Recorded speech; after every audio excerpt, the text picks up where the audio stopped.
All right, I got a question to ask. You know how when we first started crypto, all the people who didn't care about anything but just greedy money, win Lambo, Jay Snip, hey man, win Lambo.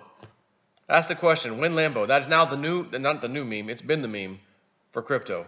Hey man, win Lambo. And I'm thinking, no, I didn't want a Lambo. I wanted to pay off the house, get some other things done. But there are, I like a few little things, like any guy. A couple little toys, at least one toy, one active toy at a time, I'm okay with. Ask my wife. But I gotta have some toy, right? Always. Always, she says. It's built in. I can't help it.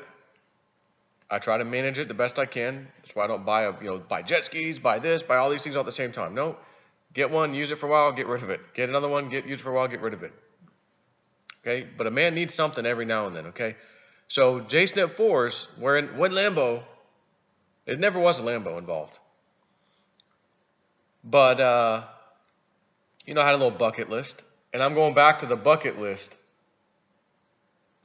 of like early 2017. I think that's when we made our bucket list. We moved into the house that we rented, and crypto started making moves. We started having some thoughts. Well, if this does this, we could buy a house cash instead of having to wait for my credit score to clear off the foreclosure that I had, which, of course, as you know, I fought the credit rating agency thing, and they wiped it all off my whole credit score. And then crypto's blasted off, at least Veritasium did, and I put a nice down payment on the house. And I got the house. So uh, for me, but the point was we started a bucket list back then. Evelyn, what would you like? Bucket list if we really made it, big, like we won the lottery with crypto or whatever. And she had her little list, and I had mine. And one of the main things on my list, it was really the most expensive thing, but it's the main thing. Back then was, I wouldn't mind having like one of these little small aircraft, little two-seat light sport aircraft or something. And then I went for a flight over in the city of Lakeland, which is it's a small, quote unquote small airport, but it's certainly bigger than the one I'm going to recently. And I saw these little aircraft. I can't even think of the name of it. There's a one and a two. And my flight instructor now was telling me, he's like, "Is that what it's called?" I was like, "Oh, that's it. That's the name of it." But it's a small aircraft. It's mostly open cockpit, rear engine mount usually. And I thought that'd be kind of neat, still have a stick control. And I just saw videos of people doing it. It looked like fun, not real fast, 50, 60, 70, 80 mile an hour kind of a thing. Um, so I'm like, well, let me go see if I like that idea, first of all. So I went over to Lakeland, and they had a guy there that would teach you to get your light sport certification. And I thought, okay, so he doesn't happen to have one of those kind of aircraft, but he has this ancient, 50-year-old or more. Uh, I keep wanting to say a Beechcraft, but I don't know that that's what this was. I don't know why that comes in, but it was also two-seater, pilot in the, or whatever. You both could technically fly, I guess, but person in the front and then person directly behind you. And had a little round cockpit, whatever, glass above your head, whatever that is called. And so we fly up, and I take the controls. He's telling me to do this, do that, keep your airspeed up, blah blah blah. Okay. And this has a propeller in the front, so you can barely see anything out of the front. You could barely see anything anywhere. And I felt like I'm in the side of a flying coffin right now. Not getting sick, not getting motion sickness, which I can get. I just don't like the way this feels at all. This is not what I was expecting. I'm glad I got this out of my system. Thanks. We can go ahead and land after the first 15 minutes. Yeah, we're good. All right. Thanks for letting me know. That way I didn't go out and buy one of these used things or something in advance thinking I want to do this and then find out I can't do it or I'm sick or whatever. Wasn't a good experience. So then I thought, sometimes it's the treasure hunting stuff. Some of these mountains we're in. Boy, oh boy, if I had a little two-place helicopter even. Little small ones. There's one by a company named Rotorway. It's a cheaper helicopter than, say, like a Robinson R-22. But nonetheless, I thought that would be cool to fly one of those and then be able to use it out in the mountains somewhere, go to a out far away mountain range that it would take, how would you even get there on foot or whatever? Oh, we can just land over there real quick. I thought that'd be kind of neat, but mostly, my bucket list, something like that. I always wanted to be in the air doing something. So that was a thought, but then you calculate maintenance and fees, and oh my God, it's expensive, and holy crap, helicopter, wow. And they're kind of dangerous, you know. The motor stops on one of those, you're going to be coming down fast, not good. But they do make those little parachute things you can attach to them and all that, so whatever. Um, I'm getting some updates from Woo Woo friend.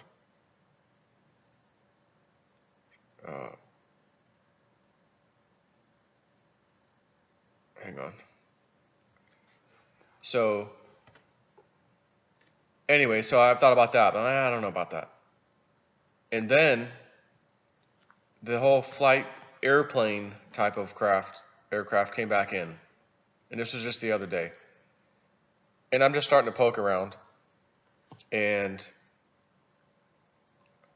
I see these ones that have like a glider or hang glider style wing with a bar that, even though the cockpit kind of reminded me of those other ones I was looking at that I thought I would like to fly that I never got a chance to, open cockpit, that kind of thing, except you're using a bar, so the controls are a little bit backwards. You push forward to go up, pull in to go down, pull it to the right to make a left-hand turn, right?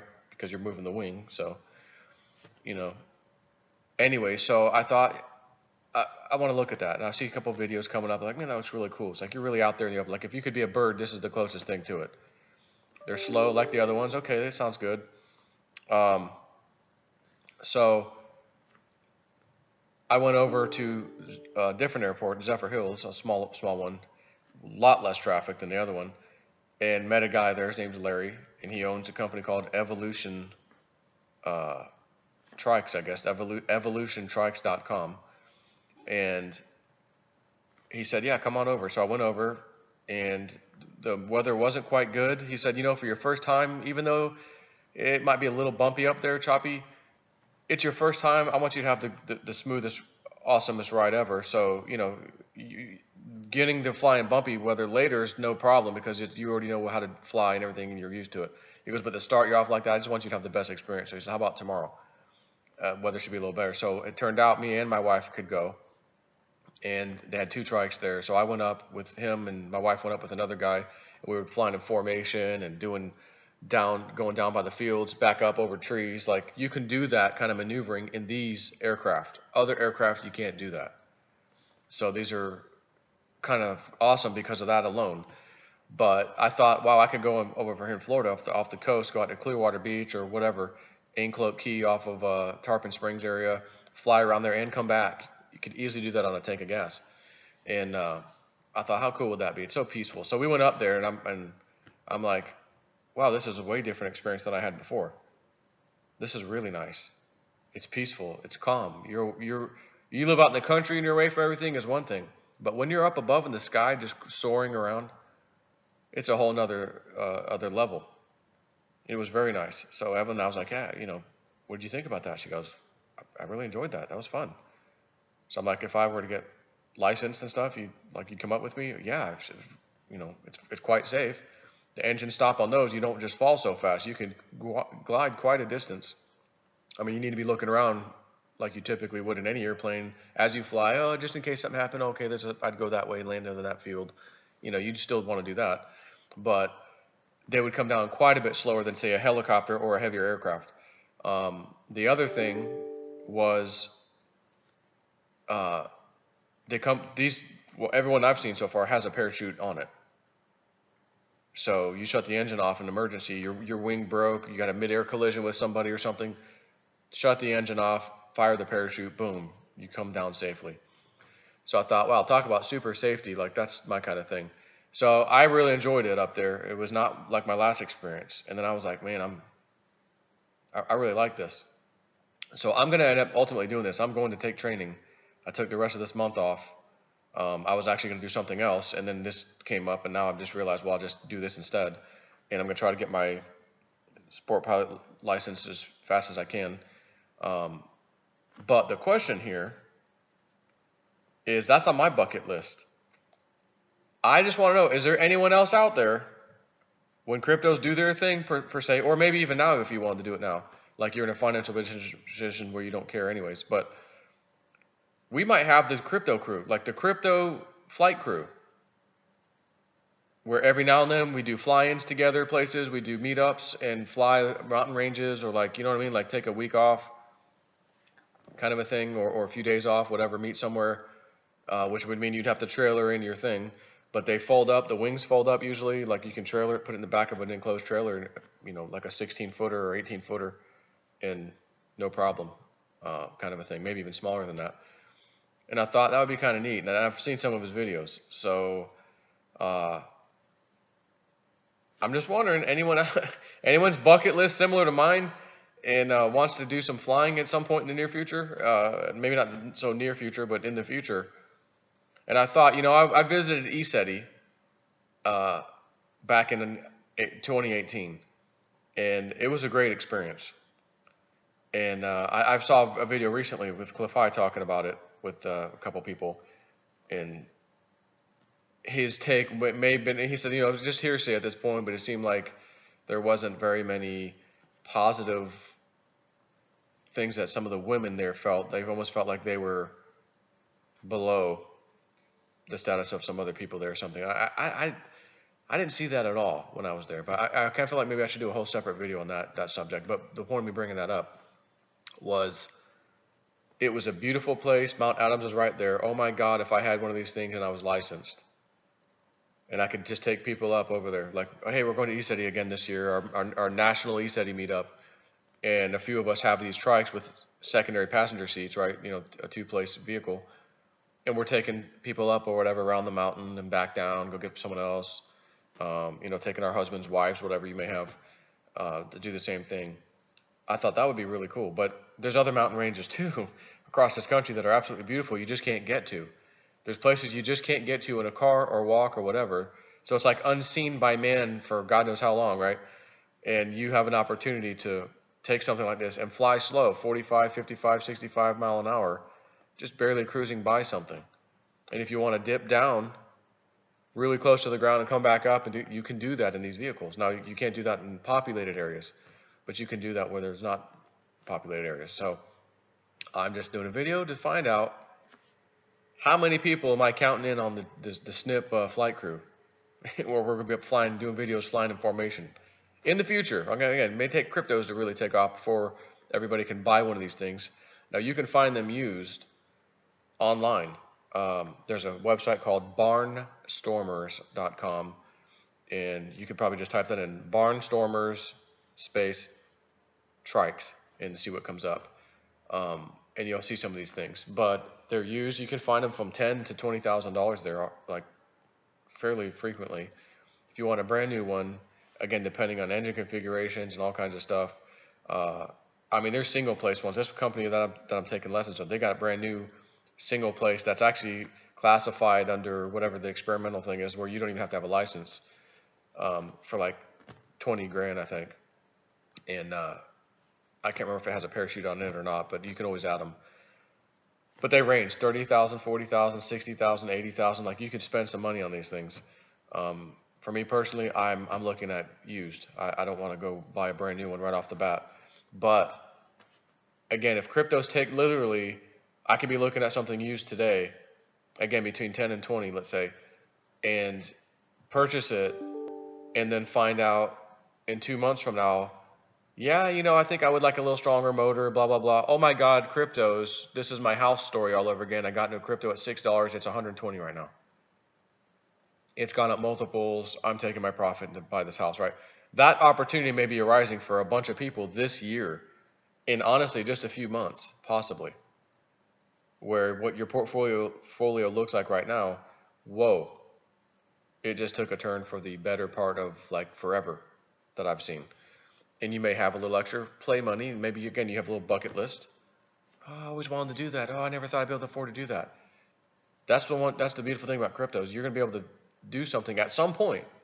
When they get to a point that you need your portfolio to get to, you will be able to say to yourself, wow, I'm going to be able to do things that financially I never ever would have thought I could have been able to do. And now all of a sudden I can do those things. I got out of debt, and I've got some other crypto profits or whatever that I want to give myself a present, a toy or whatever. And you go and do it. It doesn't have to be this. Maybe you wanted a jet ski or you wanted some, electric vehicle or something. That's, hey, to each his own. All I'm asking is who wants to go who wants to go flying at some point in some light sport aircraft? That's all I'm saying, because I can see this happening in the future. I think it's gonna be a lot of fun. So what better way to do this than to do it with other people that, we ultimately know each other, whether it was through YouTube or whatever. I think we can have a lot of fun. And me and Evelyn look forward to flying out, like taking a flight straight over to Orlando, straight shot, 85, whatever mile an hour, as fast as we can get there, land, go eat, get back in and go home. Like, just to say we did that. we actually flew when we can drive and typically go to the horrible, absolutely despicable traffic on I-4. Oh, speed trap. Fly right over. You're going 5 and over, the state trooper's going to get you. Oh, we're back into traffic again. Stop, dead stop. Oh, yeah, that's right, we're getting close. Who needs that crap? We'll be flying over looking down at that. Hey, love you guys, but hey, you guys weren't in crypto down. Oh, you weren't in crypto, I'm sorry. And maybe underneath the wing, I can get lettering, Bitcoin, Litecoin, Theta, something, Digibyte. Put it all on there. So when people are driving their car, look at that aircraft. Oh, Bitcoin. Oh, no wonder how he got that. Crypto car. Oh, another one of those guys. And then it reminds them of the stories of the guy or girl at work who tried to tell them, look, this is what's happening. This is what I did with it. The party's just getting started. It's not going to end. And begged them to get in. They didn't get in. And then I'm flying above them to remind them every time they look up. Oh, shoot, I should have got in. And you know what? It still might be early enough for them, even as they're seeing that, remembering what 2 years ago their friends said, for them to still get in. You still have time. Because most of these cryptos are fixed numbers of assets. They don't go up. You can't print more. You can't create more. So those of us, again, there's going to be a time, I said this before, in the future, when one person says, oh yeah, I've got one Bitcoin, and people are like, the whole room stops in silence. You have a full Bitcoin? Like 1.0? Yeah, why? Oh, I don't know, it's $1 million right now? Oh yeah, but I'm an early adopter. Oh, so you got in like what, 2015, 16, 17? Oh no, I got in 2020. Oh, you're not really an early adopter. You made 10x on your return. I know some guys that were in the thousands and in the hundreds. Never forget old Cliff High. Bitcoin's going to go up from 250. It's been hovering around here for a while. We're seeing data. It goes to 408 to 428, back down. It's going to do this 3 times. 3 times, and then you'll never see it again. At least that's what our data says. He's been right. We've never, even through the crash, back down to 3,100. We never saw $400-something Bitcoin again since then, since it hit. Same can be said for his 888 prediction, which happened also. Anyways, if you're not in cryptos, it does not hurt to just grab a little bit of money, throw $500, a grand, whatever you got. Again, whatever is a little to you, maybe $100, whatever it is. And just say, you know what do I have to lose? Let me just spread it. And again, if you want to be very basic, very easy, do the main coins. A little bit in Bitcoin, a little bit in Ethereum, a little bit in Litecoin. And I used to always say, when people would ask me, out of those 3, would you go a little heavier in any of those? If I got to pick one, I'm going a little heavier in Litecoin. I've always said that. And then the other day, I was doing a Patreon post, and I said, Woo Woo Friends gave us some interesting stuff. Guys, it might be time to start going a little heavier in Litecoin than Bitcoin Cash. Bitcoin Cash has done what it was supposed to do so far. It worked flawlessly. It outperformed Litecoin from the absolute low in December, if you look it up. Because it got to 480, by the way, Bitcoin Cash. But looking at Woo Woo Friends numbers, Litecoin might be the coin to get back into, and I think it might be time. So I made a move, and I love to see Litecoin today. As a matter of fact, at $126 at this moment. But I still have Bitcoin Cash. I still have a heavier position in Litecoin now. Some other ones. But again, if you were just to get in any of the easy 3, go to Coinbase, create an account. Yeah, Bitcoin, Litecoin, Ethereum. Have a nice day. Although, maybe I'll add a 4th one, Bitcoin Cash, because don't skimp out on Bitcoin Cash. It's going to make moves even from today at 377, whatever it's at, dollars. It'll be multiples as well in the not too distant future. I'm pretty sure of that. So will Litecoin. And could you imagine if Litecoin breaks all records this year, over $400? Just saying, that might happen. And some of us might be expecting that to happen. And not only that happening, not just barely going by 400, but like blowing by it. Oh, whoa. And then again, you have the conversation at work with that person who got in at 250, who sold out at sub 100 or whatever. I couldn't take it anymore. Your 250 has now doubled. You still in? No, I didn't. And then well, you think it's going to keep going? Oh yeah, it's probably going to go over 1,000. Then they're going to FOMO right back in. They're going to FOMO right back in, thus pushing the prices even higher. There's going to be a whole lot of people doing that. You need to be the smart person. Don't FOMO in. You should be in now. You should be playing in this game right now. So anyways, who's with the snip in Mississnip on some flight? We'll have to come up with the name. Crypto Flight Crew? Crypto Flight Crew? I don't know. Maybe you could put some interesting, cool names in the comment section. What we're going to call ourselves. Jabroni Flight Crew? No, not feeling that. Take care.